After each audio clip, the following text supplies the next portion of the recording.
joining us. Let's get over here real quick. Ooh, where is? There we go. Hi. So today we are talking about season 2, episode 8 of My Adventures with Superman. Now, when we last left off, Superman was taken over by Brainiac, kind of out of commission, Mhm. and uh, Lois and Jimmy decided to go off into space to find this man. Now, again, we're going to suspend our disbelief of these 19-20-year-olds being able to get a spaceship and fly it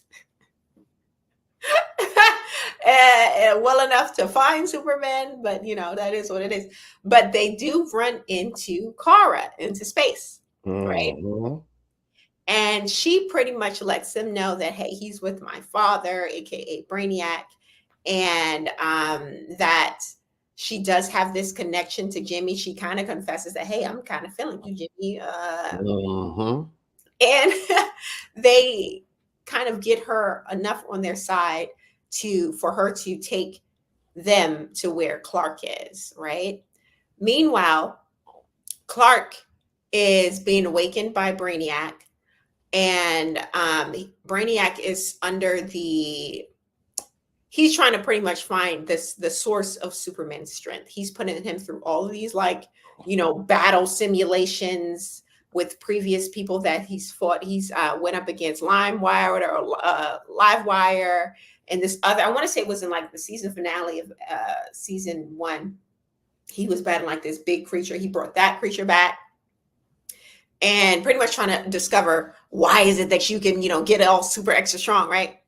Mhm. And it was during Brainiac's kind of delve into his mind of all of those previous battles that he noticed, of course, Jimmy and Lois. He's like, oh, this must be it. So he causes Superman to have all of these false memories, like pretty much implanting these people don't love you, and he was able to kind of sense that in Clark, that that's what he's been feeling over these past couple episodes, this alienation from his friends and his loved ones. Mhm. So Brainiac corroded that in his mind and was mixing real memories with false memories. He would take like memories of Lois and Clark together and pretty much kind of pervert them. Like, yeah, she doesn't really love you. They can't, Mhm. none of them can stand you. And Clark was trying to kind of battle it, but it got to the point where it was getting hard for him to differentiate what was real and what was false. It was Simultaneously, like putting Clark in a gas chamber and uh-huh. then gaslighting the hell out of him. Right, exactly. It was a whole lot of gaslighting going on in this episode, even with Supergirl, right? Because when she gets to Brainiac, she's like, hey, I don't remember these things. What's going on? And Brainiac tells her, yeah, it's because you're weak and I have to, you never really follow through with these ends. And he pretty much basically tells her, like, I don't really need you anymore anyway, because I got Clark, right? And he's battling her as well at the same time that he's in Superman's mind. And I thought it was interesting when we got to the scene where he's talking to Kara and he's telling her, yeah, it's even now I struggle with ending you, because all he sees when he looks at her is that little girl reaching out from the pod, needing help, right? Needing care. So we Mhm. see that he actually did raise her a little bit. So that's why she calls him father. He Mhm. had a heavy hand in her upbringing.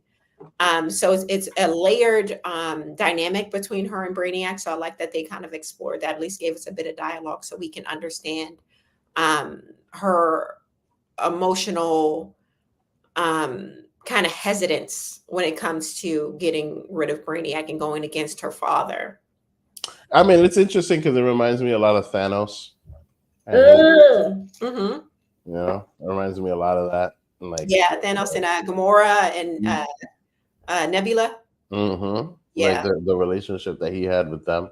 yeah. So that whole part of it was interesting, to Mhm. say the least. um, especially with her because there's so much that she doesn't remember, and you can see early in her character that you can see early in her character that she had to invent a lot of things in her head. Yeah. She even had names for the stimulation for the Mhm.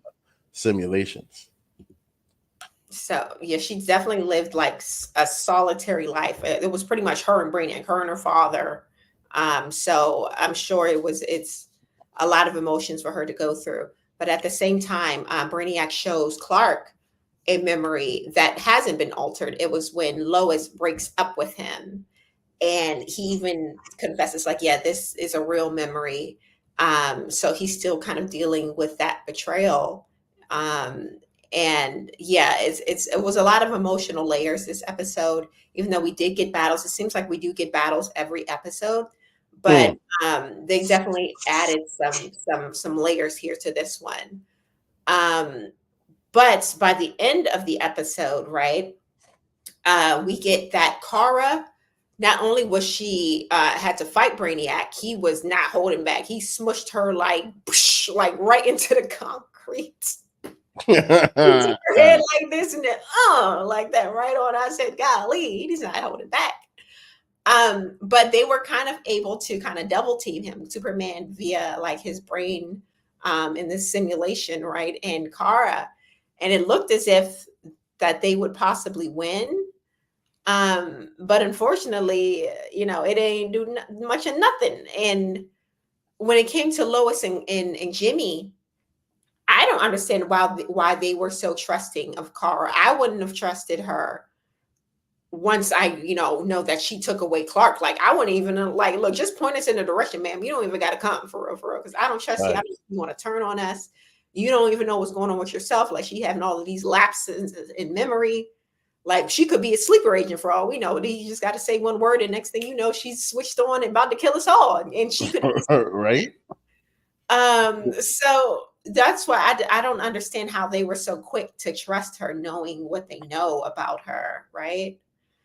But they did, and I guess it paid off, I guess.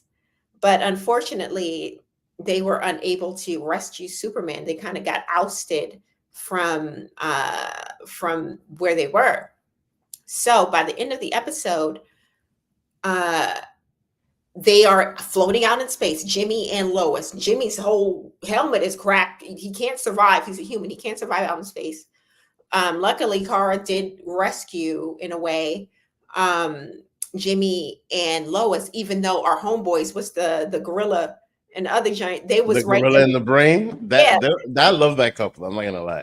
Like I think they're great. They're hilarious. yeah, they're funny, and they came right in the nick of time, because had Kara not have been there, they still would have saved the day. So Kara didn't even need to come for real. Like I said, she could have stayed back where she was, because they snatched them up with that little spaceship with the claw arms, Mm-hmm. busters. For real. They I mean, but you know what though? The fact that the gorilla was French Uh-huh. and like a tech genius, Uh-huh. that just gave me Frenchy vibes. Oh, okay. You From know Floyd. what I mean? Yeah, like that just I was just like, hold up, man. Did Mhm. these writers mingle together? Like They all from oh wait, no. This is on HBO. I was about to say they all on Amazon, but no, they're not. They're not. They're not. mm, facts. But yeah, I can see that. But by the end of the episode, Lois decides, like, hey, if we couldn't rescue him, we have no idea where he's at now. She steals a piece of alien tech Hmm. and puts it on her brain, and she's kind of like, this is something that allows Brainiac to take over her, because we see, unfortunately, in this episode, Clark gets the same thing put on him. His Yeah. whole suit turns black. He got, the red eyes, the black Yeah. tattoo face. So he's like fully under the control of Brainiac, it would seem. And Mm-hmm. Lois puts herself underneath that same control in order to find him. And I'm wondering how that's going to work out. Like, how does that even connect? Well, I Like, mean, she ended up in his she ended up in his head. Like in she ended up basically battling his memories because remember she found him and then was just like, "Hey, you're this, you're this, you're this, you're this, you're this, you're this. Mm-hmm. And he's just like, what? Because he's sitting there thinking he's with his super family. And everybody's calling him Kal-El. And he's like, who the hell is Clark? Yeah. He's like, Clark. Da da da da da da da da da da. Clark. But then he doesn't remember anything until she like keeps, putting it in his head. Yeah, Yeah. but then the funny thing is that they keep giving her the Back to the Future, right? Because like every single time that she gets hit, she goes back to the drawing board and then has to run to the tower to talk to Clark again and keep sneaking in. And it was just this whole sequence of, all of this. And mind you, all this shit happened in 22 minutes, which is wild. Yeah, this is a like you really got to pay attention. Right. And if you blink and you miss it for sure. But I like that these episodes are shorter. It's Right. quick and on to the next. I like that. Mhm. Get straight to the point of the action and then the point of the episode. But then ultimately she just pretty much confesses her love, which is interesting. It's interesting because she's just on some like, I keep finding you because I'm in love with you. Love will save the day. Love conquers all. That's what it's but yeah, we're gonna see how far love will go, if love will keep him home tonight by the next episode. But yeah, that was just a really quick recap of what happened. And do you have any hopes for the rest of the seasons? I don't think that there are many more episodes. I don't think so either. I want, this is what I want to happen. I want to know what's going on with our girl Amanda Waller, because clearly Lex is trying to, Oh, but wait a minute, hold up, because we missed that part because Lex's robots failed. Okay. Right? They failed against like the super brainiac and all of that. But then at the same time, they did kind of work on Superman and Laura. Like they had like little chunks of kryptonite coming out their foreheads. Like that kind of stuff was crazy. So there's there's pros and cons, because the whole team that Amanda sent out to fight Brainiac got squashed. Not only that, we do see that with Jimmy, we see what he's done with the kryptonite when we saw in a couple episodes ago when he just kind of pocketed it, and I was like, what the hell is he doing with it? He still got it. Yeah, and he tried to fight Brainiac with it, but notice how Brainiac kept it. So we're gonna see what happens in later episodes. Now kryptonite is basically becoming way more, I guess, fluid. Yeah, and accessible. Everyone's got a little piece of kryptonite and want to do something. But yeah, that was the episode, guys. Thanks for watching. And if you like the video, please like the video and join us next week for another recap. We're going into the next episode. And thanks for being here. Goodbye.